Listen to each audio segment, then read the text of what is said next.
I almost unlocked the door. My hand was already on the handle when I saw the note taped just below the peephole. Don't go inside. Come to my house first. I have something you need to see. I read it twice, then a third time. My neighbor Carol had lived next door for 18 years. She wasn't dramatic. She didn't leave notes like that. If something was wrong, she would have just knocked. Something felt off. I stepped back slowly, my keys still in my hand. The house looked normal. Curtains half drawn. Porch light still on even though it was past noon. I shouldn't have noticed that, but I did. I stood there longer than I want to admit. Then I turned. Carol's front door was already open, like she'd been waiting. She didn't smile when she saw me. That's when my chest tightened. Come in, she said. Quiet. Serious. No small talk. I walked inside and she locked the door behind me. That part stuck with me. My name is Dana Mercer, I said later when I tried to explain all of this, but in that moment I didn't feel like myself at all. I just followed her into the living room like a guest who didn't belong. Her TV was on pause. Security footage. My house. I frowned. Why are you? Just watch, she said. So I did. The timestamp showed earlier that morning, right after I left for the doctor. At first, nothing happened. Then my front door opened, and someone walked in. I leaned closer, because the person didn't look like a stranger. That's when my stomach dropped. But Carol paused the video before I could see their face clearly. Carol didn't speak right away. She just watched me. I kept staring at the frozen screen. The figure stood halfway inside my house. Blurry. Familiar. That was the problem. It didn't feel random. Play it, I said. She shook her head once. Not yet. That didn't sit right with me. I stepped back, trying to think clearly. My heart was beating faster than it should have been. I'd only been gone an hour. Maybe less. I don't understand, I said. Why do you even have this? Carol glanced at the window like she was checking something outside. I installed cameras last month. After a break-in 2 streets over. They face my driveway, and part of yours. That made sense. Still didn't explain the look on her face. I sat down slowly. My husband's at work, I said, more to myself than her. No one else has a key. The moment I said it, something felt wrong. I shouldn't have been that sure. Carol finally picked up the remote again, but she didn't hit play. Before I show you the rest, I need you to tell me something honestly. I looked at her. Has anything felt off lately? Even small things. I hesitated. At first I wanted to say no. Keep it simple. Normal. But then small things started lining up in my head. Missing mail. Lights on when I knew I turned them off. A cabinet left slightly open. I had ignored all of it. I thought it was just me, I said quietly. Carol nodded like she expected that. Then she pressed play. The person stepped fully inside my house this time. And this time, they closed the door behind them like they belonged there. The video kept playing. I leaned forward without realizing it. The person moved through my hallway slowly. Not rushed. Not nervous. Like they knew exactly where everything was. That's what made my skin crawl. They didn't turn on the lights. They didn't hesitate. They walked straight toward the kitchen. Carol didn't say a word. She just let it run. I watched as the figure opened drawers. Not randomly. Specific ones. The same drawers I used every day. Utensils. Bills. The small box where I kept spare keys and old receipts. I felt something tighten in my chest. That's not a break-in, I said quietly. Carol shook her head. No. The person stopped near the counter. Stood there for a second. Then reached into their pocket and pulled something out. A key. My stomach dropped again. They didn't need to break anything. They already had access. I sat back slowly, trying to keep my voice steady. Zoom in. Carol hesitated for just a second, then did it. The image sharpened just enough. I couldn't see the face clearly, but I saw the hand. A ring. Plain silver band. Small scratch on the side. I knew that ring. I had seen it every day for years. Something felt off the moment I recognized it, but I didn't say it out loud. Not yet. Carol paused the video again. You see it too, right? She asked. I nodded slowly, because now I wasn't confused anymore. Now I was trying to understand why someone I trusted would walk into my house, like I wasn't supposed to know. I didn't want to say his name. Even thinking it felt wrong. Carol didn't push me. She just waited, watching my face like she already knew where this was going. I stood up and walked closer to the screen. Play it, I said. This time she didn't hesitate. The video moved again. The person walked deeper into my house. Past the kitchen. Straight toward the bedroom. My bedroom. My chest tightened. He didn't check anything else. Didn't look around. Just walked in like it was routine. That's when I said it. Evan. It came out low. Flat. Like I was just confirming a fact, not reacting to it. My husband. Carol didn't say anything.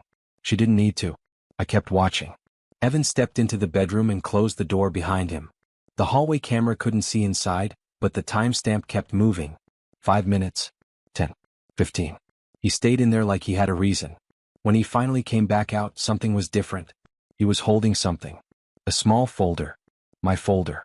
The one I kept hidden under the second drawer. Documents. Personal stuff. Things I never showed anyone. My stomach turned. He didn't rush. Didn't panic. He walked back through the house, unlocked the door from the inside, and left. Just like that. Like nothing happened. Carol paused the video again. I didn't sit this time. I just stood there staring at the screen. Because it wasn't just that he came in. It was what he took. And suddenly, everything I thought I understood about my life felt misplaced. I didn't go home right away. That was the first decision I made on purpose. Instead, I sat at Carol's kitchen table and tried to slow everything down in my head. Reacting fast wouldn't help me. I knew that much. What was in the folder? She asked. Financial records, I said. Old ones. Some newer things. Insurance papers. Property details. I stopped there. Because one thing stood out. The house. My name was the only one on it. Evan knew that. I looked at the pause screen again. He hadn't searched. He went straight for it. That meant this wasn't random. He knew exactly what he was looking for. Something felt off. I need to go back, I said. Carol shook her head. Not like this. She was right. So I did something simple. I called Evan. He picked up on the second ring. Hey, he said casual. How was the doctor? Normal voice. No hesitation. Fine, I said. I'm heading home now. Okay, he replied. I'll be late tonight. Work ran over. Of course it did. I ended the call and set the phone down slowly. He's not coming back yet, I said. Carol nodded. That gave me time. Enough to check things carefully. Not just the bedroom. Everything. But I wasn't going to confront him. Not yet. If he thought I didn't know, he'd stay comfortable. And comfortable people make mistakes. I stood up, grabbed my keys again and looked at Carol. Let's see what else he thought I'd never notice. I unlocked my front door this time. Slowly. Nothing looked out of place at first. Same quiet house. Same smell. Same light coming through the curtains. But I wasn't seeing it the same way anymore. Carol stayed a step behind me. She didn't touch anything. I went straight to the bedroom. The drawer was slightly open. Just a fraction. I hadn't left it like that. I pulled it out and checked underneath. The folder was gone. Exactly like the video showed. I didn't panic. I just nodded once like I was confirming something I already knew. Check the rest, Carol said quietly. So I did. Closet. Bathroom. Kitchen. Small things stood out now. Things I would have ignored before. A stack of mail shifted out of order. A receipt missing from the counter. And then I saw it. The office door. Closed. I almost always left it open. Something felt off again. I pushed it open slowly. Everything looked normal, until I walked to the desk. The bottom drawer. Locked. I never locked it. Ever. I stepped back and looked at it for a long second. Then I grabbed the spare key from the kitchen. When I opened it, my hand stayed steady. Inside was a small black device. A recorder. Still on. A red light blinking. I didn't touch it right away. Carol stepped closer. Is that yours? I shook my head.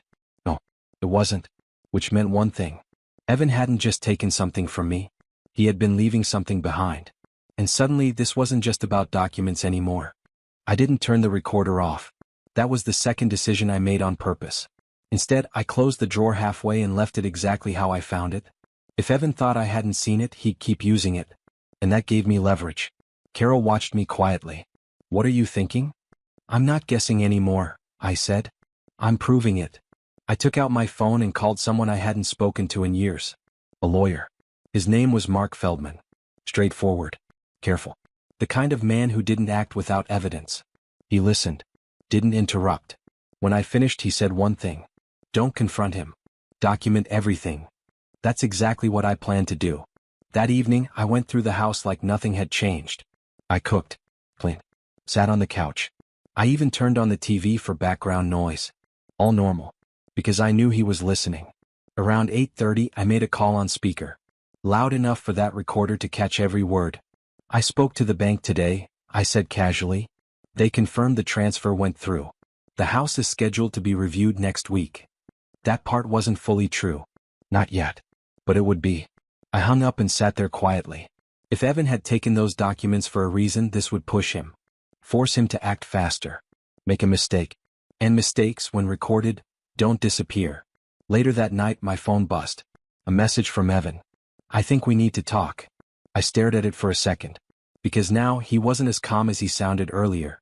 And that meant the trap was already working. I didn't answer his message right away. I let it sit. Then I replied, simple and calm. Sure. Tomorrow. He responded within seconds. No. Tonight. That told me everything I needed to know. When he got home, I was sitting in the living room like any other night. TV on. Lights low. Nothing out of place. He walked in slower than usual. Studied me. You okay? He asked. Yeah, I said. Why wouldn't I be? He didn't answer that. Instead, he stepped closer like he was trying to read something off my face. I went by the house earlier, he said. Had to grab something. I nodded. I know. That was the moment. A small pause. Not even 2 seconds. But it was enough. His eyes shifted. Just slightly. That was his mistake. I found something too, I said. I reached over, picked up my phone and hit play. The audio filled the room. His voice. Clear. From the recorder. Talking to someone else earlier that day. Once I get those documents, I can move everything before she notices. He went still. Didn't even try to deny it. I set the phone down gently. I've already spoken to a lawyer, I said. And the bank. No anger. No raised voice. Just facts. You won't be touching anything else that belongs to me. He didn't argue. Didn't apologize. He just stood there, realizing it was over. And for the first time in years I felt completely certain. Not about him. About myself.